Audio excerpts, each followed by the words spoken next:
On May 19th, 2026, Meghan Markle pressed publish on a social media post, broadcast to millions of followers. It was designed to look like a simple, heartfelt tribute marking her 8th wedding anniversary to Prince Harry. Amidst the carefully curated carousel of unseen wedding day memories, a quiet laugh behind the scenes, a gentle kiss on the hand, there was one image that immediately stopped industry insiders in their tracks. It was a black and white photograph prominently featuring King Charles. To the casual observer scrolling past on a Tuesday afternoon, it looked like a sweet, nostalgic nod to family ties. But to those who understand the ruthless, microscopic machinery of royal public relations, this was not a tribute. It was a stark visual metaphor for a staggering commercial desperation. This is the story of how a multi-million-dollar Hollywood experiment unraveled, leading to the weaponization of private memories and the collapse of a carefully constructed public facade. It is a story about the illusion of independent power versus the crushing reality of commercial irrelevance. Most importantly, it is about a silent, devastating retaliation from a monarch who has finally mastered the art of the aristocratic freeze-out. In this video, we are going to unpack exactly what happened leading up to this 8th anniversary stunt. We will examine the quiet cancellation of their major media projects, the bizarre and widely mocked rumors of a reality television vow renewal, and why a single updated photograph has become the only currency the Duke and Duchess of Sussex have left. By the end of this, you will understand the dark, psychological truth behind their latest public maneuvers and what it truly means when the palace goes completely silent. To understand the magnitude of this current crisis, we must first step back and remember the couple before the collapse. We have to look at the golden era of 2018. When Prince Harry and Meghan Markle stood at the altar of St. George's Chapel, they possessed an unprecedented level of global goodwill. They were backed by the ancient, unyielding power of the British monarchy. Yet wrapped in the glittering allure of Hollywood celebrity, they had access to infinite wealth, unparalleled security, and the adoration of a public that genuinely wanted them to succeed. They were supposed to be the modern future of an ancient institution, when they spectacularly walked away 2 years later. Citing unbearable media intrusion and a lack of support, they sold the public a very specific narrative. They promised a future of high-minded independent philanthropy. They were going to build a billion-dollar empire based on their own merit, far away from the toxic constraints of the palace. They signed massive contracts with Spotify and Netflix, positioning themselves as global thought leaders. The schadenfreude of their current reality is that this utopian vision has systematically dismantled itself. The contrast between the illusion of their power and their current commercial reality is devastating. Fast forward to 2026, and the Sussex brand is facing an existential threat. The mega deals that once seemed to guarantee their billionaire status have dried up or failed to deliver. Recently, Meghan's highly publicized lifestyle series, With Love Meghan, which was supposed to be the cornerstone of her American Riviera Orchard brand, was quietly cancelled by Netflix after just 2 seasons. Critics panned the show as tone-deaf and uncreative, a fatal blow to an aesthetic that relied heavily on the illusion of effortless royal elegance.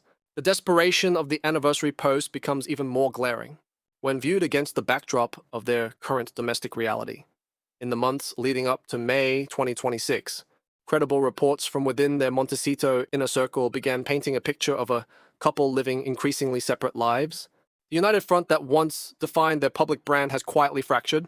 Prince Harry, perhaps realizing the hollow nature of their Hollywood pursuits, has spent significant time traveling solo, throwing himself into conservation efforts in Africa, and attempting to reconnect with his old life in the UK. Meanwhile, Meghan has remained firmly entrenched in Los Angeles, desperately trying to breathe life into her flagging lifestyle brand. This physical and professional separation has not gone unnoticed by the very industry they are trying to conquer. Their last joint red carpet appearance feels like a distant memory. The coordination between their respective PR teams has reportedly become strained, with individual priorities violently clashing. The fairy tale romance that captivated the globe is now suffocating under the immense pressure of financial necessity and public scrutiny. When your entire empire is built on the premise of an unbreakable, historic love story that triumphed over a cruel institution, the revelation that you are operating as isolated business entities is catastrophic. This internal marriage divide made the 8th anniversary post not just a PR stunt, but a vital necessity. They needed the world to believe the fairy tale was intact. And more importantly, they needed the world to believe the royal connection was still viable. Faced with a rapidly closing window of opportunity, The couple's production company Archewell was forced to pivot. In a frantic bid to salvage their remaining Netflix deal, they recently announced the development of a military war movie titled No Way Out. While Prince Harry's military background lends a sliver of credibility to the project, industry experts recognize it for what it is: a sudden, desperate pivot away from their failing personal brand. But scripted military dramas are not what the market demands from the Duke and Duchess of Sussex. The market demands the monarchy, and Meghan, a sharp reader of public appetite, knows this all too well. This is where the ethical collapse of their post-royal narrative becomes impossible to ignore. In the weeks leading up to their anniversary, highly detailed rumors began leaking to the press about a potential broadcasted vow renewal. The concept was simple: Meghan and Harry would reaffirm their love in a spectacular, televised ceremony, heavily rumored to be packaged for a reality TV audience. The backlash was immediate and brutal. Major broadcasters and media commentators openly mocked the idea. They pointed out the sheer absurdity of renewing vows at the 8-year mark, a completely arbitrary number that holds no traditional milestone significance. Commentators correctly identified the move as thirsty and calculated. But beyond the public humiliation, the vow renewal rumor exposed a staggering moral contradiction. This is a couple who famously tore their family apart, claiming they needed to escape the blinding flashbulbs of the press. Yet here, they were allegedly willing to invite camera crews to film an artificial replication of a royal wedding simply because their current income streams were failing. Netflix and other major players understand a fundamental truth about the Sussexes.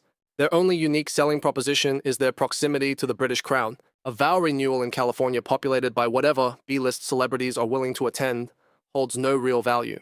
What investors, corporate sponsors, and the Anna Wintours of the world actually want is proof of power. They want to see Prince Harry and Meghan Markle standing on the balcony of Buckingham Palace. They want to see Meghan sharing a laugh with Catherine, the Princess of Wales. They want to see Prince Archie and Princess Lilibet having tea with Prince George. In the high-stakes world of billionaire PR, an updated photograph with senior royals is not just a family memory. It is cold, hard currency. During Harry's fleeting visits to the United Kingdom, reports consistently indicated his desperate desire to secure a new photograph with King Charles. A single modern image of the father and son looking amicable could instantly rewrite their commercial narrative. It would squash the rumors of estrangement, validate their royal status, and give Meghan the ultimate leverage to monetize her lifestyle brand. But the palace, fiercely protective of its image, has categorically denied them that access. Which brings us to the quiet psychological warfare of May 19th, 2026. Stripped of any new material and facing a rapidly cooling public interest, Meghan was forced to dig into her archives. By posting an 8-year-old image of King Charles on her Instagram, she was not offering an olive branch. She was weaponizing a private memory to simulate a connection that no longer exists in reality. It was a projection of familial warmth directed at a man she had spent the last several years publicly criticizing. It was an optical illusion designed to signal to the market that the Sussexes still have royal backing. But the British royal family does not engage in social media shouting matches. They do not release emotional statements defending their position. They operate with a terrifyingly polite, weaponized restraint. They speak through actions, omissions, and the subtle manipulation of visual symbols. And just hours after Meghan's post went live, attempting to claim a piece of the king's aura for her own brand, a devastating detail emerged from across the Atlantic. Inside Highgrove House, the beloved private residence of King Charles in Gloucestershire, eagle-eyed observers noticed a glaring change. For years, the official wedding portrait of Harry and Meghan had held a place among the personal family photographs on display. It was a small lingering symbol that, despite the interviews, the memoirs, and the betrayals, they were still family. But on this particular week, the photograph was gone. It was not accidentally moved. It was not temporarily displaced for cleaning. It was quietly, deliberately removed. In the language of the British aristocracy, this is the ultimate freeze-out. It is a subtle, bloodless, yet entirely brutal declaration of war. By erasing the visual evidence of their union from his private sanctuary, at the exact moment Meghan was trying to exploit his image online, King Charles delivered a masterstroke of psychological PR. The message was clear, final, and devastating. You can post all the old memories you want, but the door is closed and you are entirely on your own. The removal of the portrait at Highgrove House was not a sudden fit of pique. It was a calculated architectural boundary line drawn by an institution that has survived centuries of internal rebellion. When King Charles quietly erased his son's wedding from his private display, he did more than redecorate a room. He stripped the Sussexes of their last remaining psychological anchor. Up until that moment, Harry and Meghan could always retreat to the narrative that behind the scenes, they were still a family. They could sell the illusion that the door to the kingdom was left slightly ajar. Now that door is sealed shut.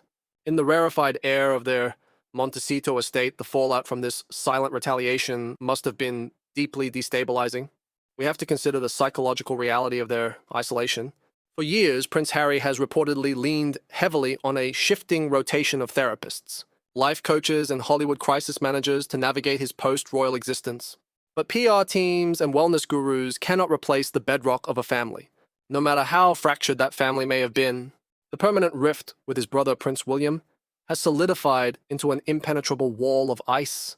William, operating with the ruthless pragmatism required of a future king, has reportedly made it his mission to protect his wife and children from the relentless drama of the Sussex machine. He has recognized that any interaction, any peace summit, or any leaked conversation will simply be commodified by his brother. Therefore, William offers them nothing. No anger, no public rebukes, just an absolute crushing void of attention. This is where the public interpretation of their decline meets the grim reality of their private uncertainty.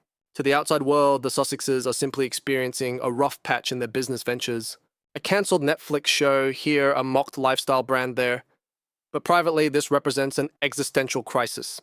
The original Archerwell blueprint was designed to operate on a hybrid model of royal prestige and Hollywood agility. But you cannot monetize royal prestige when the palace actively starves you of the oxygen needed to maintain it. They are trapped in an echo chamber of their own making, surrounded by industry executives who only see them as declining assets, rather than the global philanthropists they desperately want to be. The subtle shifts in their public behavior over the last year expose this panic. Notice how the carefully choreographed joint appearances have been replaced by disjointed solo endeavors. Meghan attempting to push artisanal jam to influencers on Instagram while Harry films a polo documentary feels less like a cohesive empire and more like a frantic throwing of spaghetti against the wall to see what sticks. It is a stunning downgrade. In less than a decade, they have transitioned from standing on the balcony of Buckingham Palace, representing the United Kingdom to the world, to relying on mid-tier celebrities to post pictures of their gift baskets on social media. This is not the billionaire independence they promised. It is a gilded cage of commercial hustle. The 8th anniversary post, with its desperate inclusion of the king, was supposed to generate a wave of nostalgic sympathy. Instead, it was met with deafening silence from the very people it was meant to influence. Neither the Prince nor Princess of Wales offered a public acknowledgement. The official royal family accounts remained completely focused on sovereign duties. In the brutal mathematics of public relations, ignoring someone is far more damaging than fighting them. By refusing to engage the palace ensures that Harry and Meghan are fighting a ghost. And you cannot build a multi-million-dollar victimhood narrative when your alleged abusers refuse to even acknowledge your existence. Why does this story continue to captivate millions of viewers around the globe? It is because beneath the designer clothes and the polished statements, this is a deeply human, almost Shakespearean tragedy. It resonates because it taps into universal themes of family estrangement, the intoxicating illusion of fame, and the devastating consequences of hubris we have all witnessed in our own lives. The destructive power of a family member who demands total allegiance while simultaneously burning the house down. The Sussexes have become a global mirror for the complexities of loyalty and betrayal. They are a cautionary tale of what happens when you trade an irreplaceable legacy for the fleeting, transactional applause of Hollywood. Looking forward, the trajectory of Prince Harry and Meghan Markle seems irrevocably altered. They are not going to disappear from the public eye. They will likely continue to secure speaking engagements, produce content, and attend galas. But the aura of untouchable world-shifting importance has evaporated. They will slowly transition from global dignitaries into standard, reality-adjacent celebrities constantly chasing the next headline to justify their relevance. The monarchy, meanwhile, will do what it has done for 1,000 years. It will endure. It will survive the Sussex era, not by attacking them, but by patiently allowing them to exhaust their own narrative. The royal machine knows that true power does not need to shout to be heard. It simply removes a photograph from a desk and lets the world understand exactly what it means. Thank you for joining me for this deep dive into the psychological machinery of this unfolding story. If you found this analysis compelling, please take a moment to subscribe and share your thoughts. The landscape of public power is always shifting, and we will be here to decode every devastating detail.